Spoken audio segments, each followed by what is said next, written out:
He was on his back. He did a kick out, like a technical stand up to get to his feet, right? But when he stood up, he ran away from Gordon, right? So we'll turn you a little bit this way. You can stand up. He goes like this way. So Gordon was able to get to the body lock right away. And as Felipe was running, right, he was trying to create space. The key was when this leg started to step, go ahead, boom, there was a little back sweep. All right, I don't want to, a little meaner to do this in full speed because essentially, you know, but if we go a little smoother, like you move forward, boom. And that's more or less how it looks like. So all this is a timing move. If I got the back body lock and someone's running away from me, essentially if my head's on the left side here, I'm generally going to favor using my left leg to kick this leg out. And again, it's a foot sweep. So the foot sweep works best when the leg's in motion. If he's still, he's just going to take a hit. Now, if I kick strong enough, I could sometimes take his leg out from under him, but that's not being smooth, right? Smooth is, I know he's moving forward, so as that leg's off the ground, you can see he's already weightless. So when he comes off the ground, boom, I'm just gonna accelerate the leg, okay?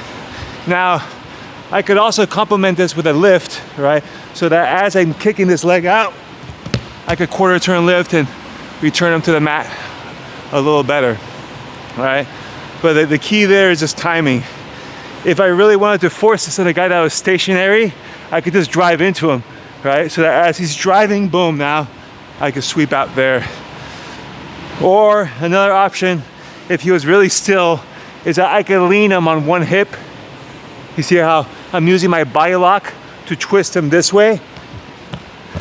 And now I could sweep him there. But it's all the same concept, which is I gotta get the leg weightless. When he's stepping, it's the smoothest because I'm not forcing it. You know, I could also, like I said, drive into him or even just tilt him a little bit, even till like it's here. That leg is a little lighter to sweep. So that was the first takedown that Gordon scored. The second one was the far knee block, right? So they started from a pummel tie here.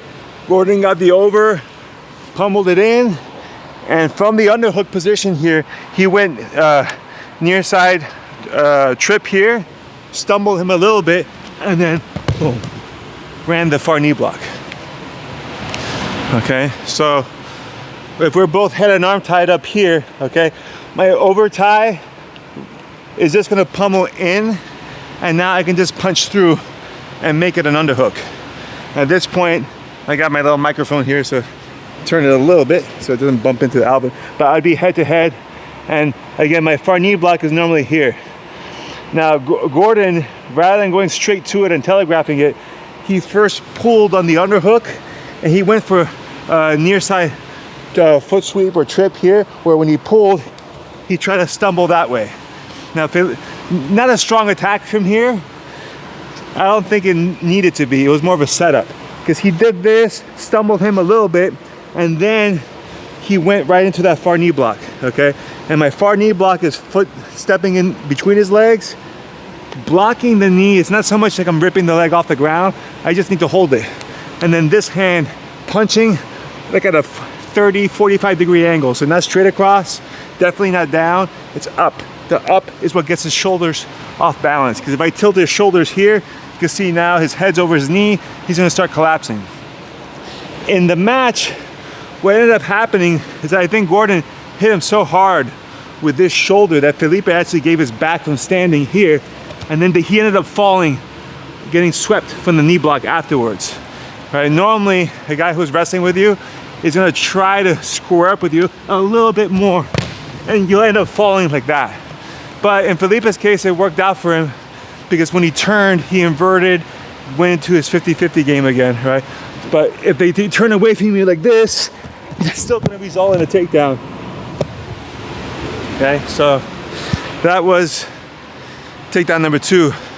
The third one, the last one, was another foot sweep, right? Where, again, they both had like basic head and arm tie-ups, not doing much here. And Gordon kind of started moving this way out. And Felipe started following along with him.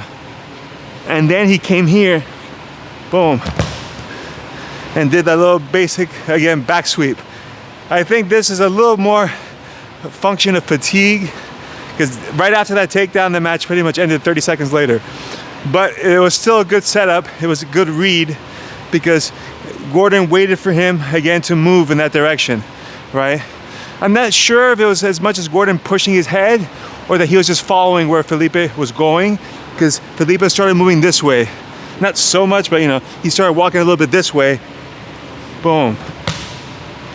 Something like you almost see like in a traditional Aikido thing, wow, right? Where I'm now, as he's moving that way, I'm kicking his leg out, and then this hand is gonna accelerate the fall to create that collision. Lower body moving here, upper body moving here, results in that takedown, all right? So, and those are the 3 takedowns that I saw from the Gordon Ryan Felipe Pena match. Figured help out and break it down for you guys. Thank you for tuning in. If you enjoyed the video, make sure you like, subscribe, and hit that notification bell. That way you'll be alerted when the next video drops. Now, if you want to get more videos like this on a daily basis, go and visit my membership site at ffacoach.com. We have online video curriculums, our daily videos, and you can get bonus courses like the Kimura Trap system for free when you enroll today. So go ahead and help support the channel and visit today.